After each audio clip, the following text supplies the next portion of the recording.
Pemuda tampan yang hidup di kota. Bab 07. Kecemburuan sang pacar. Benson hanya menghela nafas saat mendengar ucapan Clara. Tetapi jujur saja, itu menyakiti hatinya. Padahal menurut Benson, Clara seharusnya membantu jika masih suka padanya. Jika begitu, maka Benson menyimpulkan bahwa Clara sudah tak punya perasaan apapun padanya. Tapi maaf sebelumnya, tugasku di sini itu untuk ngajarin Amanda. Bukan kamu. Tugas Benson. Clara tercengang. Dia tak bisa berkata-kata lagi. Ini nih, Ra. Ini yang aku suka dari Kak Benson.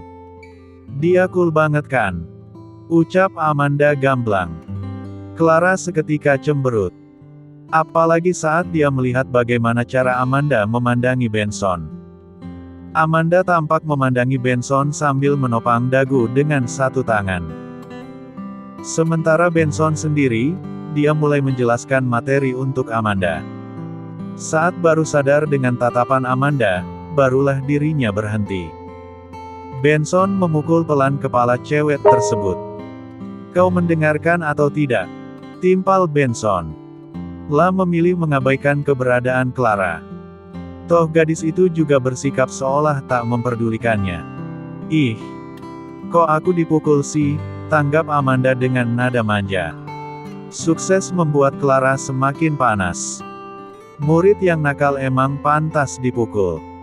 Yang serius tegas Benson. Ya udah, kalau begitu aku serius dengan perasaanku sama Kak Benson. Ungkap Amanda. Plak. Clara tiba-tiba memukulkan tangan ke meja. Sontak Benson dan Amanda kaget akan hal tersebut. Keduanya segera menatap Clara. Apaan sih, Ra? Bikin kaget aja tahu nggak? Tukas Amanda. Ada nyamuk. Ujar Clara berkilah. Padahal dia melakukan itu hanya untuk menghentikan interaksi mesra Amanda dan Benson. Benson tersenyum tipis ketika melihat wajah cemberut Clara. Dari sikap gadis itu setidaknya dia tahu kalau Clara sedang cemburu. Setelah tenang, Benson kembali menjelaskan materi. Bersamaan dengan itu, ponselnya tiba-tiba bergetar. Namun Benson memilih mengabaikannya. Clara merapatkan mulutnya kesal. Diam-diam kakinya bergerak untuk menyentuh kaki Benson. Sadar kakinya disentuh, Benson segera menatap Clara. Dia melihat gadis tersebut mengangkat ponselnya untuk memberitahukan bahwa dirinya baru mengirimkan pesan. Sambil mendengus cuek, Benson periksa ponselnya. Dia membaca pesan Clara. Kau mending berpura-pura ada hal mendesak agar kita bisa secepatnya bicara. Begitulah bunyi pesan Clara. Benson segera membalas, sorry, tapi aku akan kehilangan gajiku kalau terlalu cepat pergi. Usai membalas pesan Clara, Benson kembali menjelaskan materi untuk Amanda. Clara segera membaca pesan Benson. Ia tentu tambah kesal. Clara lantas mengirim pesan lagi pada cowok itu. Nanti aku akan ganti uangnya. Tulis Clara. Dengan cepat Benson membalas, uang jajanmu sedikit. Itu akan menyusahkanmu. Pokoknya tunggu saja sampai selesai. Clara, kenapa kau tidak ikut belajar saja bareng Amanda? Aku nggak nyaman sejak tadi lihat kau main HP terus, tegur Benson. Ia sengaja melakukan itu agar Clara berhenti kesal. Bukankah tadi katanya kau hanya ingin mengajari Amanda? Tanggap Clara sinis. Terserah kau. Aku hanya menyarankan, sahut Benson. Sudah. Ayolah, Ra. Aku tahu kamu pintar, tapi belajar bareng itu seru loh, kata Amanda. Aku mau ke toilet. Ujar Clara sembari bergegas beranjak meninggalkan paviliun. Kini tinggal Benson dan Amanda berduaan. Tanpa diduga, Amanda menarik Benson mendekat. Posisi wajahnya dan wajah cewek itu hanya berhelatkan beberapa senti. Aku sebenarnya kesal dia datang ke sini hari ini. Karena hari ini seharusnya aku akan memulai pendekatan denganmu. Ungkap Amanda. Hah? Kau? Ucapan Benson terpotong tatkala Amanda membekap mulutnya dengan kecupan. Mulut cewek tersebut perlahan mulai menelusuri bibir Benson. Namun itu tak berlangsung lama, karena buru-buru Benson mendorong Amanda menjauh. Hingga pertemuan bibir mereka pun terlepas. Apa kau gila? Bagaimana kalau kedua orang tuamu melihat? Timpal Benson. Jadi kalau mereka nggak bisa lihat berarti boleh dong, ucap Amanda. Jangan berpikir yang tidak-tidak. Kalau kau tidak serius belajar, sebaiknya aku pulang saja, sahut Benson. Kak Benson sok-sokan gak tertarik. Padahal suka kan dapat kecupan dari aku. Balas Amanda. Benson tak menjawab karena ponselnya tiba-tiba berdering. Dia mendapatkan telepon dari Priti. Aku mau terima telepon dulu. Benson terpaksa beranjak dari hadapan Amanda karena takut pembicaraannya dan Priti didengar. Terlebih jika perempuan itu membahas tentang pekerjaan. Benson terus berjalan menjauh dari area paviliun. Hingga seseorang tiba-tiba menariknya ke balik tembok. Ia tidak lain adalah Clara. Benson otomatis terpaksa mematikan telepon Priti. Sejak kapan kau kerja jadi guru les? Hah? Timpal Clara dengan raut wajah kesal. Hidungnya tampak kembang kempes karena nafas yang memacu cepat. Benson tersenyum miring. Itu sebenarnya bukan hal penting untukmu kan? Yang penting untukmu adalah seberapa keras Amanda mendekatiku. Oh iya, saat kau pergi tadi, dia nyosor bibir aku, tukasnya. Clara menggigit bibir bawahnya. Perkataan Benson itu membuat hatinya semakin memanas. Alhasil Clara tarik kerah baju Benson dan langsung mengecup bibir cowok tersebut. Di paviliun, Yolanda berjalan mendekati Amanda sambil membawa nampan berisi cemilan. Matanya mengedar ke segala arah karena berusaha mencari berondongnya. Akan tetapi Benson tak terlihat di mana-mana. Kecupan Clara dan Benson memanas. Cumbuan Benson perlahan beralih ke bagian lainnya. Itu terjadi cukup lama. Hingga lenguhan Clara sontak kian menjadi-jadi. Masukin aja, Ben. Aku udah enggak. Ucapan Clara terpotong karena Benson langsung membekap mulutnya. Jangan keras-keras, nanti ada yang dengar, bisik Benson. Jari jemarinya sedang memberikan pelayanan untuk Clara di bawah sana. Aku hanya bisa melakukan ini untukmu sekarang. Kau masih pera, bla bla, kan, jadi gaya berdiri sepertinya bukan pilihan bagus, tambah Benson lagi dengan nafas ngos-ngosan. Dia melepaskan tangannya dari mulut Clara. Clara mengangguk. Dalam kuasa tangan Benson, akhirnya dia mencapai puncaknya. Sementara itu, Benson tak berhenti mendesis. Sedikit lagi dia ikut menyusul Clara merasakan puncak. Namun tanpa diduga, gadis itu tiba-tiba mendorongnya begitu saja. Aku mau pipis. Ujar Clara yang langsung berlari meninggalkan Benson. Dia ingin buru-buru ke toilet sebelum panggilan alamnya mengkontaminasi pakaian. Dorongan Clara terlampau kuat, sampai membuat Benson jatuh terduduk ke lantai. Kini cowok itu hanya bisa merintih kesakitan karena pantatnya sakit. Benson bergegas berdiri. Sebelum ada seseorang yang memergoki miliknya siap gerak lagi. Ia juga langsung beranjak untuk mencari toilet terdekat. Sialan. Benson hanya bisa merutuk sembari berlari kecil menelusuri rumah Amanda. Namun lari Benson langsung terhenti tatkala melihat Yolanda tiba-tiba muncul menghalangi jalan. Di sini kau ternyata. Kau kemana saja? Timpal Yolanda. Tante. Mata Benson membulat. Penampakan belahan balon Yolanda yang aduhai itu. Kau kenapa? Kok keringatan banget? Yolanda menilik Benson dengan seksama. Sampai akhirnya dia menyadari ada sesuatu yang mencuat dari balik celana cowok tersebut. Benson tampak mengedarkan pandangan ke segala arah, memastikan tak ada yang melihat. Setelah itu, Benson tarik Yolanda ikut bersamanya. "Apa kau baru nonton film Bok, bla bla. Dasar anak nakal," omel Yolanda. "Diamlah, Tante. Sekarang beritahu aku tempat aman agar kita bisa melakukannya," kata Benson. Yolanda berkacak pinggang. "Sebenarnya apa yang baru saja kau lakukan hingga milikmu bisa jadi begitu?" "Hah?" timpalnya. "Tante. Nanti aku akan jelaskan. Tapi sekarang bukanlah waktu yang tepat untuk melakukannya," sahut Benson. Dia tampak terus menutupi bagian alat tempurnya. "Kau seperti itu bukan karena Amanda kan?" Yolanda kembali menyelidik. "Tante. Aku." Ucapan Benson terpotong saat mendengar suara langkah kaki mendekat. Dia buru-buru membawa dirinya dan Yolanda bersembunyi. Mereka masuk ke sebuah kamar. Saat itulah Benson menyudutkan Yolanda sampai telentang ke tempat empuk.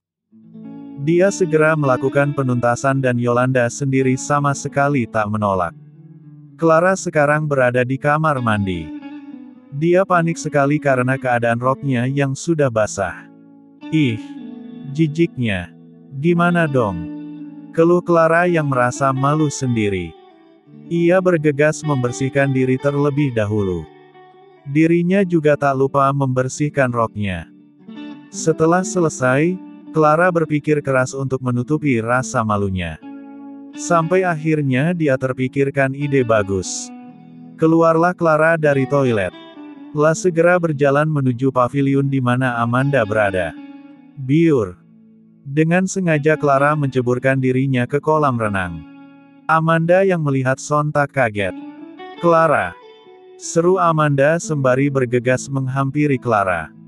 Tak lama, Clara muncul ke permukaan air. "Kamu nggak apa-apa, Ra?" tanya Amanda cemas. Clara justru tertawa, "Anjir.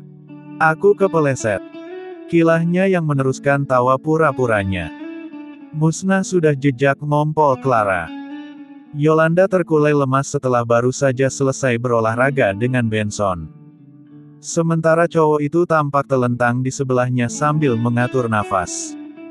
"Hari ini olahragamu sangat luar biasa dibanding biasanya. Aku sampai merasa lemas," ucap Yolanda. "Kalau begitu beri aku uang bonus," tanggap Benson.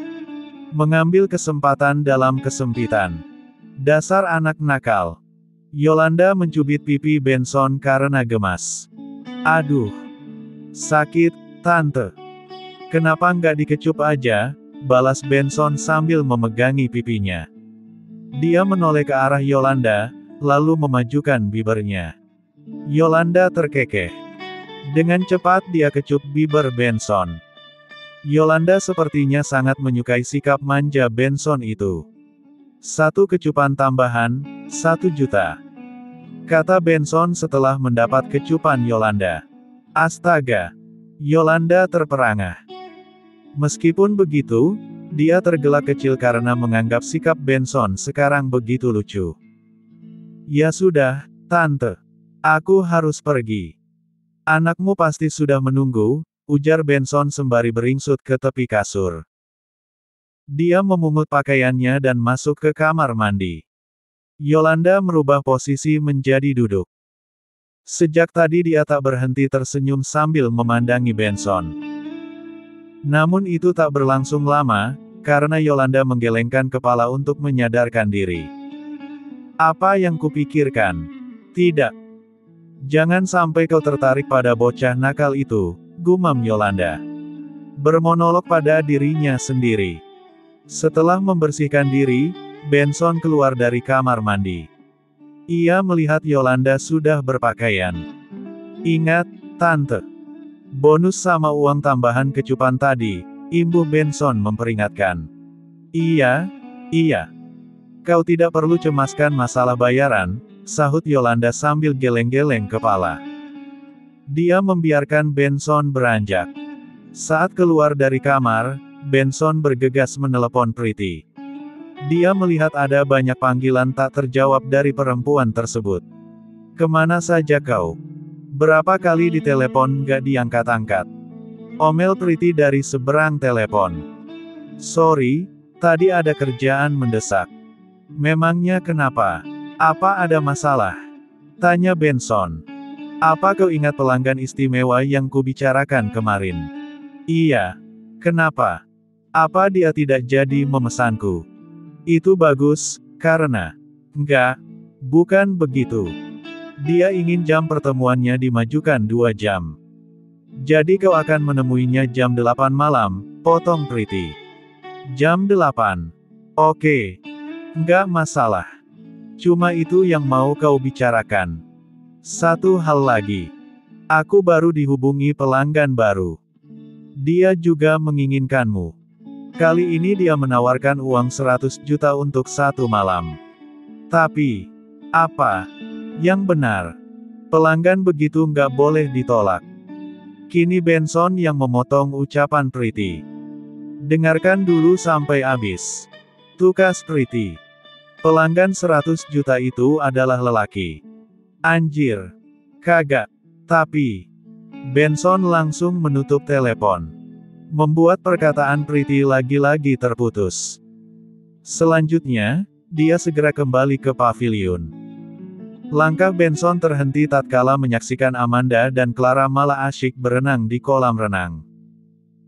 Benson menelan salivanya 1 kali, karena kedua cewek itu sedang mengenakan bikini. Penampilan Clara yang sekarang mengenakan bikini mempesona, hampir membuat celana Benson kembali sesak. "Ini benar-benar membuatku gila. Sebaiknya aku cepat-cepat pulang." Benson segera memanggil Amanda dari pinggir kolam renang. "Apa ini artinya les kita sudah selesai? Kalau begitu aku pulang saja ya," kata Benson. Dia bergegas ingin mengambil tasnya di paviliun. Benson tak mau berlama-lama menatap Amanda dan Clara. "Kak Benson," panggil Amanda. Benson berhenti melangkah dan perlahan menoleh. "Mau ikut berenang juga enggak?" tawar Amanda sembari memasang tatapan nakalnya. "Iya, ikut aja," ujar Clara yang sepertinya juga ingin Benson bergabung. Dia bahkan memasang tatapan manja seperti Amanda. Clara sebenarnya berniat ingin menunjukkan pada Amanda kalau Benson adalah miliknya. "Enggak. Mungkin lain kali." Benson memilih menolak. Usai berucap begitu, dia langsung mengambil tas ke paviliun. "Kak Benson yakin gak mau gabung?" rayu Amanda. Ketika Benson kembali berjalan melewati kolam renang. "Udah, Ra. Mungkin Kak Benson gak suka air," cetus Clara. Dia dan Amanda tergelak bersama. "Selamat bersenang-senang," tukas Benson. La memutuskan untuk pulang. Dirinya sebenarnya sangat ingin bergabung dengan Clara dan Amanda. Akan tetapi Benson harus menyimpan energinya untuk pelanggan istimewa nanti malam. Terlebih sekarang waktu sudah hampir jam 6 sore. Clara dan Amanda sudah cukup berenang. Keduanya kini bersantai di kursi sambil menikmati minuman segar dan cemilan. "Ke klub malamnya nggak jadi deh. Aku udah merasa lebih baik gara-gara berenang tadi," celetuk Clara. Padahal sebenarnya bukan itu yang membuatnya merasa lebih baik. Akan tetapi karena hubungannya dengan Benson sudah membaik. "Oke, Tuan Putri. Apapun maumu aku akan turuti," tanggap Amanda. "Apaan sih? Lebay," balas Clara. "Kau kan emang Tuan Putri. Semua gadis di negeri ini pasti bermimpi ingin hidup sepertimu," tukas Amanda. "Kelihatannya aja hidupku sempurna, padahal enggak," sahut Clara dengan wajah cemberut. Seketika dia mengingat kedua orang tuanya yang super protektif dan sibuk. Amanda memajukan bibir bawahnya. "Dasar nggak bersyukur," timpalnya dalam hati. "BTW, aku senang Kak Benson kayaknya nggak begitu tertarik sama kamu." "Jujur ya, Padahal awalnya aku cemas dia akan tertarik sama kamu, ungkap Amanda. Mengingat dia merasa Clara lebih cantik darinya. Clara tersenyum tipis. Dia tak mendengarkan perkataan Amanda. Gadis itu fokus membaca pesan baru Benson. Besok hari Sabtu kan? Gimana kalau malam Minggu kita jalan? Sekali-kali kita kencan di luar ruangan, begitulah bunyi pesan Benson. Clara. Panggil Amanda, yang sejak tadi tidak mendapatkan tanggapan. Clara tetap tak menghiraukan. Dia kini membalas pesan Benson untuk menyetujui ajakan cowok tersebut. Namun senyuman Clara seketika sirna ketika panggilan dari ayahnya tiba-tiba masuk. Gadis itu langsung berdecak kesal. Meskipun begitu, Clara tetap mengangkat panggilan sang ayah. Kenapa, Pak? Jawab Clara malas. Kau kemana saja? Kenapa jam segini belum pulang? Timpal Ferry dari seberang telepon. Aku belajar bareng di rumah Amanda, Pak. Ini bentar lagi pulang kok, sahut Clara. Cepatlah pulang. Sebentar lagi malam, ujar Ferry. Dia segera mematikan telepon. Clara bangkit dari tempat duduk. Aku kayaknya harus pulang sekarang, ucapnya. Pasti papahmu yang telepon tadi ya? Tebak Amanda. Clara mengangguk. Setelah membersihkan diri ke kamar mandi dan berpakaian, dia beranjak pergi dari rumah Amanda. Clara pulang diantar oleh sopirnya. Dia memang selalu ditemani sopir kemana-mana. Clara Puspita Darmawan, merupakan anak bungsu dari Ferry Darmawan yang tidak lain adalah orang nomor 1 di negeri ini. Benar, ayahnya Clara adalah seorang presiden. Itulah alasan kenapa Ferry sangat protektif pada Clara, sampai-sampai dia sengaja memberi uang jajan yang sedikit pada putrinya tersebut.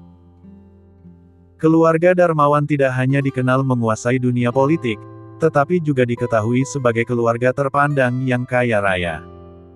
Keluarga itu bahkan menguasai dunia bisnis.